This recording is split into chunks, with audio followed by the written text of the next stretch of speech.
آج کی ویڈیو کچھ لمبی ہوگی لیکن امید کرتی ہوں کہ آپ کو سننے میں مزہ آئے گا۔ بسم اللہ الرحمن الرحیم۔ پارہ نمبر 26 سورہ الفتح کی آیت نمبر 16۔ فرما دیجئے ان پیچھے چھوڑے جانے والے بدوی عربوں کو کہ عنقریب تمہیں دعوت دی جائے گی ایک ایسی قوم سے جہاد کی جو بڑی سخت جنگجو ہے۔ تم ان سے لڑائی کرو گے یا وہ ہتھیار ڈال دیں گے۔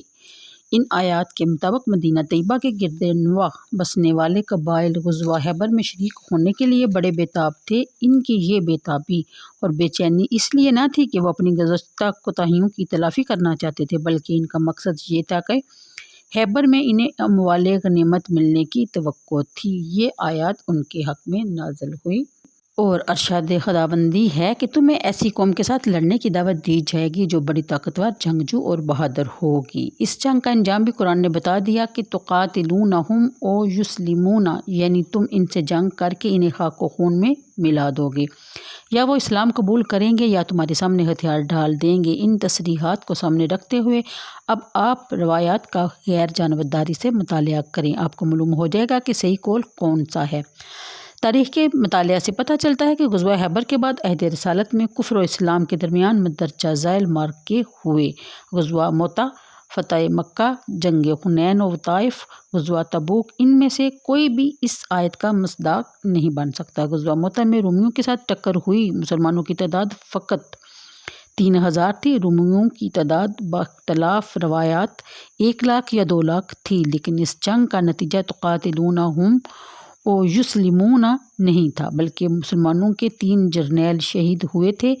اس کے بعد حضرت خالد بن ولید نے لشکر کی قیادت سنبھالی۔ آپ کو جنگی مہارت، عبقریت اور بے مثال شجاعت کا نتیجہ یہ نکلا کہ مسلمانوں کا لشکر جو ٹڈی دل رومیوں کے محاصرہ میں پھنس گیا تھا اور جس کے بچنے کی بظاہر کوئی امید نہ تھی، حضرت خالد رضی اللہ تعالیٰ عنہ اسے دشمن کے محاصرہ سے نکالنے میں کامیاب ہو گئے۔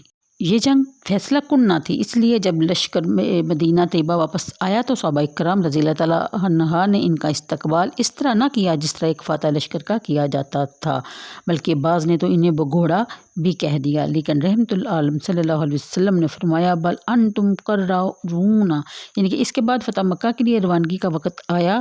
ایک لشکر جرار ہم رکاب تھا، لیکن اللہ تعالیٰ نے اپنے محبوب مکرم صلی اللہ علیہ وسلم کو خواب میں پہلے ہی سے خوشخبری دے دی تھی۔ لا تدخلن المسجد الحرام ان شاء اللہ آمنین محلقین رؤوسکم ومقصرین لا تخافون، یعنی الفتح کی صورت آیت نمبر 27 میں ذکر کیا جاتا ہے۔ اس کا یعنی آپ انشاءاللہ تعالیٰ مسجد حرام میں داخل ہوں گے امن کے ساتھ اور آپ کو قطعاً کوئی خوف نہ ہوگا۔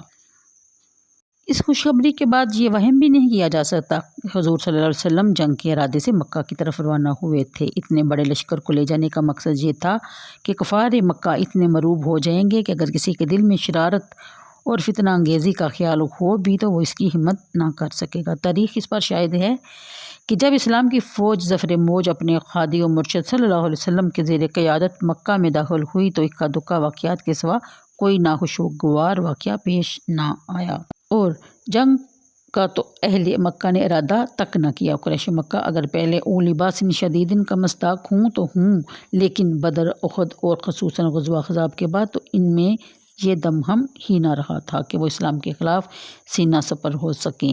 اب تو وہ اپنی دیرینہ ہٹ درمی اور عداوت کو نبھا رہے تھے، ورنہ ان کی قوت کھوکھلی ہو چکی تھی۔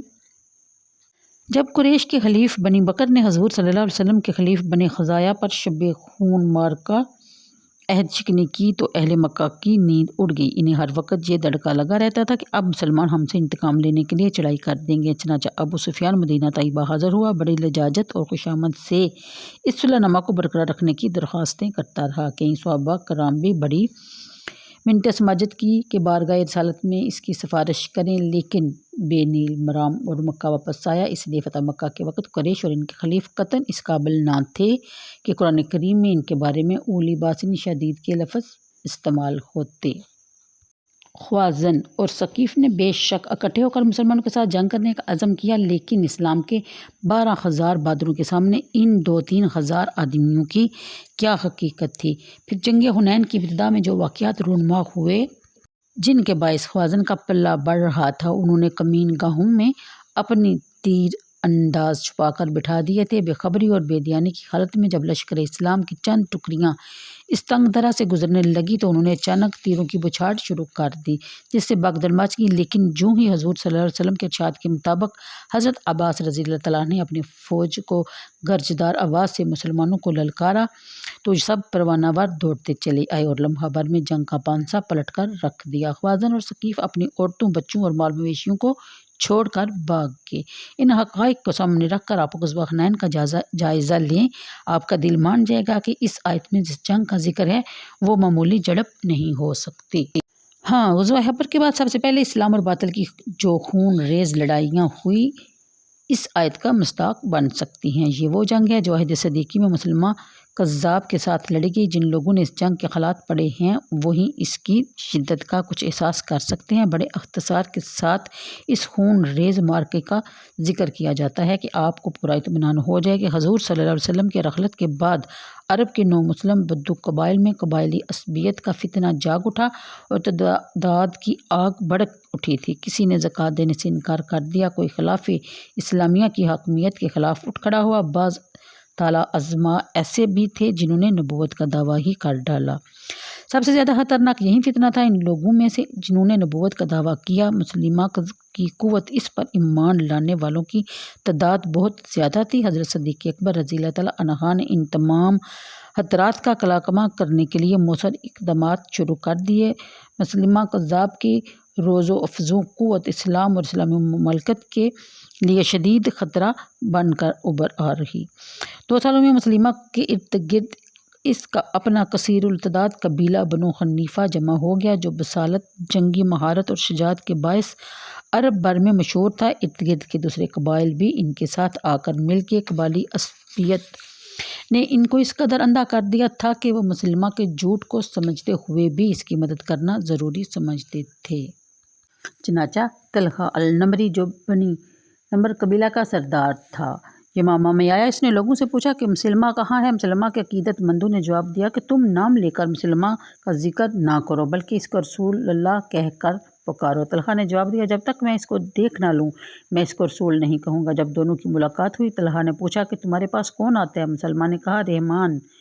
پھر اس نے دریافت کیا روشنی میں یا تاریکی میں؟ مسلمہ نے کہا کہ تاریکی میں۔ طلحہ نے جواب دیا، یعنی میں گواہی دیتا ہوں کہ تو جھوٹا ہے اور محمد صلی اللہ علیہ وسلم سچے ہیں، لیکن ربیعہ قبیلہ کا جھوٹا مجھے مضر قبیلہ کے سچے سے زیادہ محبوب ہے۔ اسی ایک واقعہ سے آپ قبائلی عصبیت کا بآسانی اندازہ لگا سکتے ہیں۔ دیکھتے ہی دیکھتے مسلمہ کی قوت اس قدر بڑھ گئی کہ سارے علاقہ پر اس کی داغ بیٹھ گئی۔ پہلے مسلمانوں کا لشکر اکرمہ بن ابی جہل کی قیادت میں آیا، لیکن ان کی شدید حملہ کی تاب نہ لا کر پسپا ہو گیا۔ اس کے بعد شرحبیل ابن حسنہ نے مسلمہ پر دعویٰ بولا، لیکن نتیجہ پسندیدہ نہ تھا۔ حضرت صدیق اکبر نے حضرت خالد کو، جنہیں حضور صلی اللہ علیہ وسلم نے اللہ کی تلواروں میں سے ایک تلوار کہا تھا، یعنی کہا تھا کہ سیف من سیوف اللہ، فرمایا تھا، اسی فتنہ کی سرکوبی کے لیے بھیجا۔ یعنی کہ اسلامی لشکر میں اکابر مہاجرین اور اجلا انصار کی کثیر تعداد تھی۔ حافظ قرآن بھی کافی تعداد میں موجود تھے۔ چنانچہ اقربہ کے گاؤں کے کھلے میدان میں دونوں لشکر صف آرا ہوئے۔ مسلمہ کی جان فروش سپاہیوں کی تعداد 40,000 تھی۔ اتنا بڑا لشکر اہل عرب نے اس سے پہلے کبھی نہ دیکھا تھا۔